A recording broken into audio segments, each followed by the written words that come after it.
Assalamualaikum dan salam sejahtera. Saya Muhammad Hakim Abdullah dari Jabatan Sains Sosial, Pusat Pengajian Umum dan Co-Curriculum UTHM. Hari ini saya dibantu dengan pelajar-pelajar saya dalam kursus Kenegaraan dan Pembangunan Mutakhir Malaysia akan kongsikan satu dokumentari berkaitan dengan salah satu subtopik dalam kursus kenegaraan ini, iaitu sistem pentadbiran negara. So, objektif video ini dibangunkan adalah untuk mendedahkan kepada pelajar tentang konsep asas proses pembentukan dan pembangunan Malaysia. So, di akhir video ini nanti you all akan faham tentang konsep demokrasi berparlimen dan raja berperlembagaan. Ayo sama-sama kita saksikan.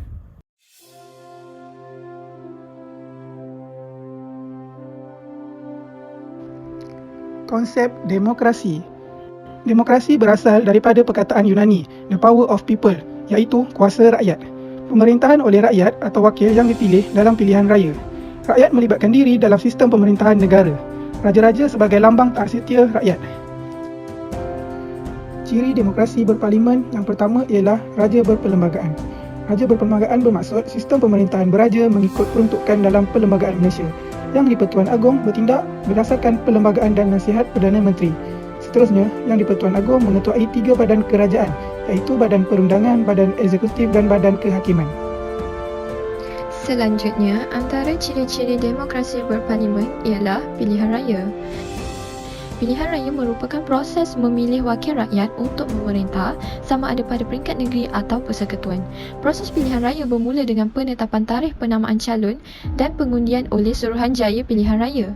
Pilihan raya umum di Sabah dan Sarawak diadakan secara berasingan. Seterusnya, ciri yang ketiga ialah parti-parti politik. Parti politik merujuk kepada sekumpulan orang yang mempunyai ideologi politik untuk mencapai matlamat bersama. Selain itu, parti-parti politik ini berjuang untuk mendapatkan kuasa. Seterusnya ialah kebebasan asasi. Kebebasan asasi seseorang individu telah diperuntukkan dalam bahagian-bahagian perlembagaan persekutuan. Yang pertama, kebebasan diri. Yang kedua, keabdian dan kerja paksa. Yang ketiga, kesamarataan di sisi undang-undang. Yang keempat, larangan buang negeri dan kebebasan bergerak. Yang kelima, kebebasan bercakap, berhimpun dan menumbuhkan persatuan. Yang keenam, kebebasan beragama. Yang ketujuh, kesamarataan dalam pelajaran. Yang ke-8, hak untuk berharta. Yang terakhir ialah perlindungan daripada undang-undang jenayah dan pembicaraan berulang. Seterusnya, ciri yang kelima, perlembagaan. Perlembagaan Malaysia diperkenalkan pada 16 September 1963. Perlembagaan merupakan undang-undang tertinggi yang menjadi asas pembentukan negara. Perlembagaan negara mengandungi 183 perkara. Perlembagaan merupakan jaminan kerajaan menunaikan tanggungjawab melalui peruntukan yang terkandung di dalamnya. Dan yang terakhir sekali adalah Parlimen. Parlimen Malaysia yang merupakan badan pembual undang-undang tertinggi negara terdiri daripada 3 komponen utama. Yang pertama, yang di-Pertuan Agong, yang kedua, Dewan Negara dan yang ketiga, Dewan Rakyat. Sistem demokrasi berparlimen di Malaysia. Sistem demokrasi berparlimen di bawah pentadbiran raja berperlembagaan dengan maksud Seri Paduka Baginda yang di-Pertuan Agong sebagai ketua negara.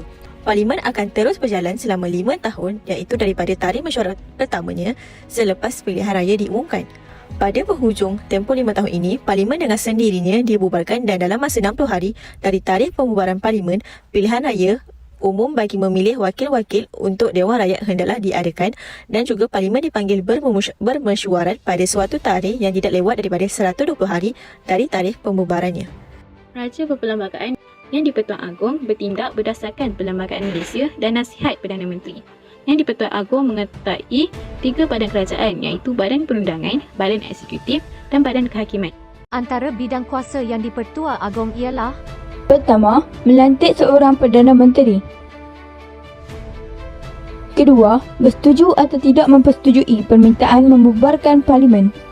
Ketiga, meminta mesyuarat Majlis Raja-Raja diadakan semata-mata mengenai keistimewaan, kedudukan, kemuliaan dan kebesaran raja dan mengambil tindakan dalam mesyuarat itu. Antara fungsi lainnya di-Pertuan Agong ialah: pertama sekali, pemerintah tertinggi angkatan bersenjata. Yang kedua, mempunyai kuasa mengurniakan pengampunan dan menangguhkan hukuman bagi kesalahan yang dibicarakan oleh Mahkamah Tentera. Yang ketiga, menjaga hak istimewa orang Melayu dan Bumi Putera di Sabah dan Sarawak. Yang keempat, simbol penghormatan dan kebesaran.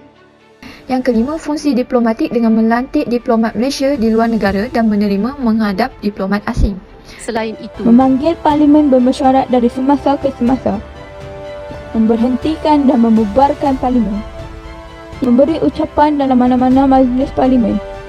Perkenankan rang undang-undang.